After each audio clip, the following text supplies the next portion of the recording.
অনেকদিন পর জেঠিমার বাসায় গেলাম। রাতের খাবার খেয়ে অনেক গল্পের পর জেঠিমা গেল তার রুমে ঘুমাতে। আমি পাশের রুমে ঘুমিয়ে পড়লাম। হঠাৎ মাঝরাতে দেখলাম জেঠিমা আমার পাশে শুয়ে আছে।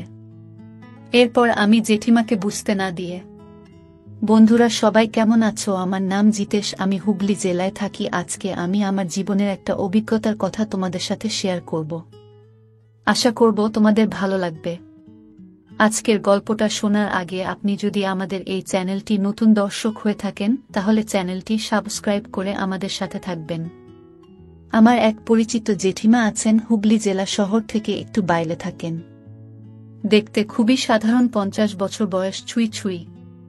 চুল পাকতে শুরু হয়ে গেছে অনেক দিন, তাও দেখতে উনি সেই লেভেলের। সাধারণত উনি হাসি খুশি থাকেন, আমার সাথে খুবই বন্ধুত্বপূর্ণভাবে মেশেন। জেঠু ওনার স্বামী অনেক দিন আগে মারা গেছেন। ওনার এক ছেলে বিয়ে করে বাইরে থাকে চাকরি সূত্রে। ওনার বাড়িতে কাজের লোক আছেন। কাজের লোক সকাল থেকে সন্ধ্যা অবধি থাকে। ওনার আত্মীয়রা মাঝে মাঝে এসে দেখা করে যান ওনার সাথে। আমি আগেই বলছি জেঠিমার সাথে আমার সম্পর্ক ভালোই, কিন্তু কোনো দিন মুখ ফুটে মনের ইচ্ছার কথা বলে উঠতে পারিনি। লজ্জাও পেতাম, আবার ভয়ও পেতাম যদি বাবা মাকে বলে দেয়। একদিন ওনার বাড়িতে গেছিলাম, ওনার সাথে 7 দিন ছিলাম। সেই সময়ে ওনার আর আমার মধ্যে হাসিঠাট্টা দিয়ে শুরু হয়। আমাদের মধ্যে এমন কিছু হয় যেটা আমি কোনোদিন ভাবিনি। জেঠিমা কোনোদিন আমাকে খারাপ চোখে দেখা তো দূর, কোনোদিন ভুলও বোঝেননি। আমি গত সপ্তাহে একদিন আমার বিশেষ একটু দরকারে হুগলি গিয়েছিলাম। ফেরার সময় ভাবলাম একটু দেখে আসি আমার সুন্দরী জেঠিমাকে। যেমন ভাবা তেমন কাজ। আমার কাজ শেষ করেই চলে গেলাম ওনার ফ্ল্যাটে। গিয়ে দরজায় কলিং বেল টিপতেই খুলে গেল দরজা। দেখি আমার জেঠিমার শাড়ি পরে দরজা খুলে আমাকে দেখে হাসি দিল, আর অবাক হয়ে জিজ্ঞেস করল, কি ব্যাপার হঠাৎ জেঠিমার কাছে কিছু না জানিয়ে? আমি বললাম, অসুবিধায় ফেললাম বুঝি। আচ্ছা চলে যাচ্ছি। এই বলে যেই পিছন ফিরছি অমনি দেখছি আমার ডান হাতটা ধরে বলল, দম না করে ভিতরে আয়। আমি ভিতরে গিয়ে বসতে জেঠিমা বলল, একটু জিরিয়ে নিয়ে হাত পা ধুয়ে ফ্রেশ হয়ে আয়। আমি ফ্রেশ হয়ে এসে জেঠিমাকে বললাম, তোমাকে খুব মিস করছিলাম জেঠিমা, তাই ভাবলাম একটু দেখা করে যাই। জেঠিমা বলল, বেশ করেছিস, আজকে থেকে যা। আমি বললাম, আচ্ছা। তারপর বেশ কিছুক্ষণ কথা বললাম, আমাদের বাড়ির কথা, আমার চাকরির কথা, পড়াশোনার কথা। তারপর জেঠিমাকে বললাম, সবই তো হলো, কিন্তু আমি এই সুন্দরী জেঠিমার জন্য কিছু আনতে পারলাম না। বলতে জেঠিমা বলল, আমি কিছু আনতে বলেছি কি? আমি বললাম, সে যাই হোক আনতে তো হয়, চকোলেট বা মিষ্টি। জেঠিমা বলল, তোর বিয়ে হলে বউকে দিবি চকলেট। আমি বললাম, আর তোমাকে? জেঠিমা বলল, জানি না, আমার কিছু চাই না, সব আছে। আমি জেঠিমাকে বললাম, আচ্ছা জেঠিমা, আমার সাথে ঘুরতে যাবে আজকে সন্ধ্যায়? জেঠিমা বলল, আমি বুড়ি মানুষ, আমি কি করব তোর সাথে? ঘুরতে গেলে প্রেমিকা বা বান্ধবীকে নিয়ে যেতে হয়। আমি বললাম, আমার তো প্রেমিকা বা বান্ধবী কেউ নেই, তুমি চলো না। জেঠিমা রাজি হলো না। আমি জেঠিমাকে দুষ্টুমি করে বললাম, তুমি আমার সাথে চলো না জেঠিমা প্লিজ। জেঠিমা বলল, ওরে বাবারে, আমাকে ছাড়। আমি বললাম, না যেতে হবে তোমাকে, চলো না দুজনে যাই। জেঠিমা এতে রাজি হলো। জেঠিমা বলে, খুব পেকে গেছিস দেখছি। আমি বললাম, ওটা বয়সের ধর্ম।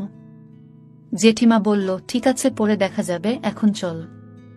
জেঠিমা একটা বেগুনি শাড়ির সাথে ব্লাউজ পরে আমার সামনে এসে বলল, চলো, আমি রেডি। আমি বললাম, উফ, সেই লাগছে তোমাকে। জেঠিমা আবার মুচকি হেসে বলল, চল তো, এখন প্রশংসা পরে করবি। স্ট্যান্ডে গিয়ে দেখি অনেক ভিড় হয়ে গেছে। অনেক কষ্টে একটা জায়গা দেখে বসলাম জেঠিমাকে নিয়ে। বেশ সুন্দর গঙ্গার হাওয়ায় জেঠিমার চুল উড়ে যেতে লাগল। জেঠিমাকে বললাম, তুমি আমার প্রেমিকা হয়ে যাও, বুঝলে? জেঠিমা বলল, ওটাই বাকি। হঠাৎ দেখি একটা ছেলে তার প্রেমিকার সাথে বসে আছে। আমি সেটা জেঠিমাকে দেখাতেই জেঠিমা বলল, ওই দিকে তাকাবি না, লজ্জা করে আমার। আমি জেঠিমার বাম পাশে বসে জেঠিমার কাঁধের উপর দিয়ে ডান হাত দিয়ে জেঠিমার কাঁধে হাত রেখে বললাম, জেঠিমাকে অপূর্ব লাগছে, বিশ্বাস করো, প্রেমে পড়ে যাচ্ছি তোমার। জেঠিমার আবার সেই হাসি। জেঠিমা, তুমি আমাকে তোমার সাথে প্রেম করতে দেবে? জেঠিমা এটা শুনেই বলল, দেখছি, তবে একটা কথা বলি, তোকে কিছু মনে করিস না। আমি বললাম, বলো। জেঠিমা বলতে শুরু করল, তোর জেঠো চলে যাওয়ার পর থেকে প্রায় সারাদিন বাড়িতে থেকেই কেটে যায়, আমার কোনো বন্ধু বান্ধব নেই। আমি একটা বন্ধু বানানোর ওয়েবসাইট কয়েকদিন ব্যবহার করেছিলাম, কিন্তু ভালো কাউকে পাইনি। ইচ্ছা আমারও হয় যে কেউ আমাকে একটু সময় দেবে, কথা বলবে, মাঝে মাঝে ফোন করবে, কিন্তু সেই গুডেও বালি। তোকে আমার খুবই ভালো লাগে, কিন্তু প্রথম তুই আমার ছেলের মতো, আর আমার থেকে অনেক ছোট। আমি তোকে কিভাবে প্রেমের অধিকার দিই বল? তুই এটা ভাবিস না যে আমি তোকে অপছন্দ করি, কিন্তু আমার ভয় হয় যদি লোক জানাজানি হয় বা তোর বাবা মা জানতে পারে কোনদিন, তাহলে খুব খারাপ হব আমি তাদের কাছে। আমি এটা শুনে বললাম, কোনো ভয় নেই, কেউ কিছু জানবে না। আমি একটা ভালো বান্ধবী চাই, যার সাথে মন খুলে কথা বলতে পারবো এবং সবকিছু শেয়ার করতে পারবো। কোনোদিন কোনো কিছুর অভাব থাকবে না তার কাছে। তোমার মন ভাঙবে না কোনোদিন, তুমি আমার বান্ধবী হবে সারা জীবনের জন্য।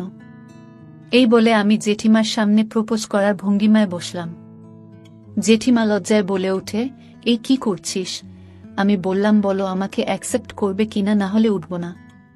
জেঠিমা বলে, আচ্ছা আচ্ছা করলাম অ্যাকসেপ্ট, তোকে এবার উঠছো না। আমি উঠে জেঠিমার পাশে বসে জেঠিমাকে আমার ইচ্ছের কথা বললাম। জেঠিমা বাধা দিল না, কিন্তু বলল, সন্ধ্যা হয়ে যাচ্ছে। আমি বললাম, চল বাড়ি যাই, তবে বাড়ি গিয়ে কিন্তু সব নেব। জেঠিমা আমাকে আলতো করে একটা চড় মেরে বলল, তাই নাকি? আমি বললাম, আমার জেঠিমার উপর আমার পুরো বিশ্বাস আছে, আমি জানি তুমি আমার ইচ্ছে পূরণ করবে। জেঠিমা আমার দিকে দুষ্টুমি চোখে তাকিয়ে একটা মায়াবী হাসি দিল। আমি বললাম, তুমি একটু দাঁড়াও, আমি একটা চকলেট কিনে আসছি। বলে আমি তাড়াতাড়ি একটা ওষুধের দোকানে গিয়ে চকলেট ফ্লেভার কিনে আনলাম। তারপর আমরা দুজনে একটা টোটোতে উঠলাম। বাড়ি আসার পথে জেঠিমাকে ফিসফিস করে বললাম, একটা কথা বলবো। জেঠিমা বলল, বল। আমি বললাম, জেঠিমা, তোমাকে না ভীষণ সুন্দরী লাগছে আজকে। জেঠিমা বলল, বুঝছি, বাড়ি চল। এরপর আমরা বাড়ি পৌঁছলাম। বাড়ি ঢুকে আমি জেঠিমাকে আবার মনের ইচ্ছের কথা বললাম। জেঠিমা খিলখিলিয়ে হেসে উঠল, আমাকে বলল, এসে কি পাগলামি শুরু করলি? আমি তো আছি তোর সামনে, যা আগে ফ্রেশ হয়ে আয়। আমি বললাম, হুম যাচ্ছি। তারপর আমি ফ্রেশ হয়ে এসে জেঠিমার সামনে বসলাম। জেঠিমা বলল, আমি রান্নাঘরে যাই। তারপর জেঠিমা চলে গেলে আমি বললাম, জেঠিমা, আমি 5 মিনিট আসছি। জেঠিমা বলল, কোথায় যাও? আমি বললাম, নিচের ওষুধের দোকান থেকে আসি। জেঠিমা একটা মুচকি হাসি দিল। এরপর জেঠিমা রান্না করে খাবার নিয়ে আসতে আমি আর জেঠিমা খাবার খেয়ে নিলাম। রাতে খাবার টেবিলে বসেও জেঠিমার সাথে খুনসুটি করতে লাগলাম। জেঠিমা প্রথম প্রথম বিরক্ত হয়েও মুচকি হাসি দিতে দিতে আমার সাথে আড্ডা দিতে লাগল। আমি বুঝলাম জেঠিমা আনন্দ চাই আমার সাথে। আমি জেঠিমাকে বললাম, আচ্ছা জেঠিমা, একটা কথা জিজ্ঞেস করি, কিছু মনে করবে না তো? জেঠিমা মুচকি হাসতে হাসতে চোখ পাকিয়ে বলল, চুপচাপ খাও। আমি চুপচাপ টেবিলের খাবার খেতে লাগলাম। জেঠিমা খাওয়া হয়ে যেতে জেঠিমা যে উঠে গেল, আমি হাত ধরে বসিয়ে দিয়ে বললাম, এখন না, আর একটু বস, একসাথে উঠব। জেঠিমা বলল, ফ্রেশ হয়ে নাও, তারপর হবে। বলেই হাত ছাড়িয়ে উঠে চলে গেল। খেয়ে উঠে দেখলাম জেঠিমা আমাকে একটা পাঞ্জাবি দিয়ে পরে নিতে বলল। আমি বললাম, আবার এসব কেন? জেঠিমা বলল, পরে না, একটু বারান্দায় যাব, এসে একটু গল্প করে দুজনে পরে ঘুমাবো। বন্ধুরা, আজকে এই পর্যন্তই। গল্পটির বাকি অংশ বলবো পরের ভিডিওতে। ভিডিওটি কেমন হয়েছে তা কমেন্ট করে জানাবেন। তো সবাই ভালো থাকবেন, ধন্যবাদ।